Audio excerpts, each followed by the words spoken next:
First news বাংলার সংবাদে স্বাগত জানাচ্ছি, সাথে আছি আমি ইশরাত জাহান। চীনা বংশোদ্ভূত বাসিন্দারা 2025 সালের চীনা নববর্ষ উদযাপনের প্রস্তুতি হিসেবে জাকার্তার গ্লোটক পাঞ্জরান বাজারে সাজসজ্জা ও অন্যান্য সামগ্রী কেনাকাটা করছেন। চীন সহ বিশ্বের অন্যান্য চীনা কমিউনিটিতে লাখ লাখ মানুষ এই নববর্ষ উদযাপন করে এবং এই উৎসবটি পরবর্তী পূর্ণিমা পর্যন্ত চলে। বিস্তারিত জানবেন প্রতিবেদনে।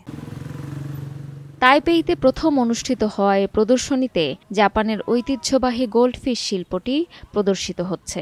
দর্শকরা সুসজ্জিত ট্যাঙ্কে গোল্ডফিশের চমৎকার প্রদর্শনী দেখতে পাবেন, যা ইতিহাস ও আধুনিক শিল্পকলার এক অভূতপূর্ব সংমিশ্রণ উপস্থাপন করছে। আর্ট অ্যাকোয়ারিয়াম 2025 সালের 31 মে পর্যন্ত দর্শকদের জন্য উন্মুক্ত থাকবে।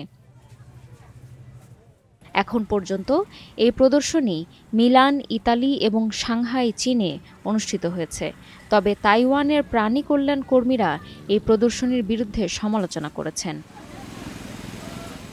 একটি তাইওয়ানি ফেসবুক পেজ, যেটি মাছ পালনের তথ্য প্রচার করে থাকে, তারা আর্ট অ্যাকোয়ারিয়ামকে প্রাণী নির্যাতনের অভিযোগে অভিযুক্ত করেছে।